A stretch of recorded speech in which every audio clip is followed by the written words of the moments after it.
In November 1903, inside a hotel room in New York City, a man who had never held political office wrote the constitution of a country that did not yet exist. He wrote its Declaration of Independence. He planned its military. And 3 floors up, his wife locked herself in a room and sewed its flag by hand. None of these people were the government of that country. They hadn't even asked to be. This is the true story of how a canal, not a country, came first, and how the deal that followed still shapes the region today.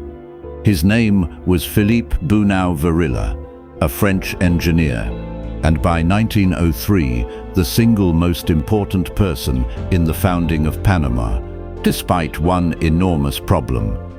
He hadn't set foot in the country in 17 years. He wasn't Panamanian. He didn't live there. He had never even met most of the revolutionaries he would soon claim to represent.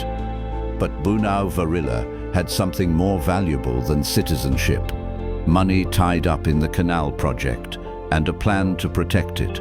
Room 1162 of the old Waldorf Astoria became, quietly, the founding office of a nation.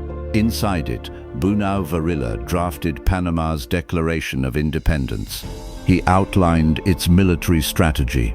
He wrote its constitution, line by line, alone, before a single Panamanian revolutionary had agreed to anything.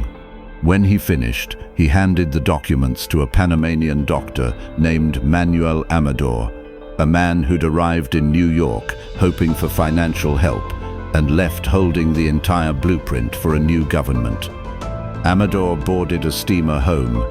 He was, in effect, carrying his own country in a folder. Down the hall, Madame Bunau-Varilla was doing something just as strange. In total secrecy, she spent an entire day hand-sewing a flag for a nation that, on paper, still belonged to Colombia. 13 stripes.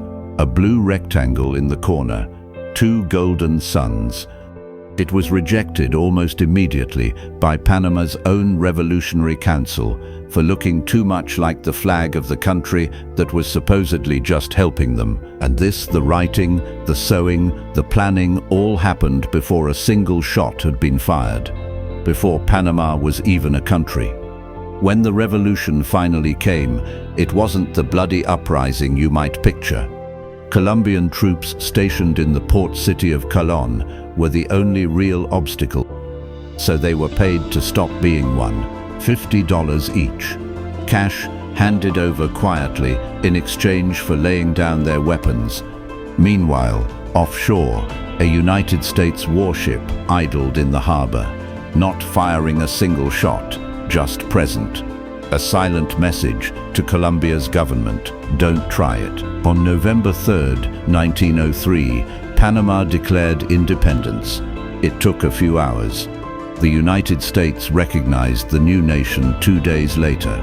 And almost immediately, the country's brand new government did something remarkable.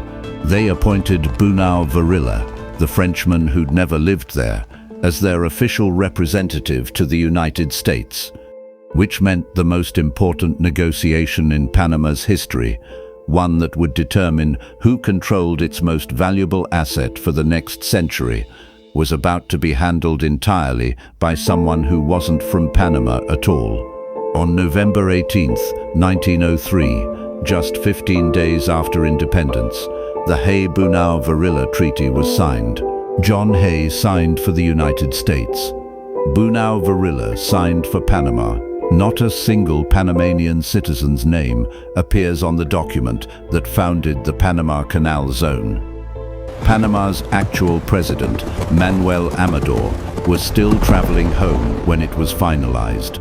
The deal that would shape his country for generations was done before he even arrived. And Bunau-Varilla wasn't finished influencing outcomes. Years earlier, when Congress was deciding between building the canal in Panama or in Nicaragua, he mailed US senators postage stamps, real Nicaraguan stamps, depicting an active, erupting volcano, a cheap, almost absurd scare tactic. And it worked. Panama got the canal. The treaty gave the United States control of the canal zone, not for a decade, not for a lease term, forever. 96 years passed under that word. An entire American-run zone existed inside Panama's own borders, different laws, different schools, a different flag. By January 1964, that word, forever, had worn thin. Panamanian students marched into the canal zone to raise their own flag alongside the American one, an agreement that had already been made and then quietly ignored. A scuffle broke out. The Panamanian flag was torn. What followed were 3 days of violent clashes. Dozens of people were killed. Panama briefly severed diplomatic relations with the United States entirely.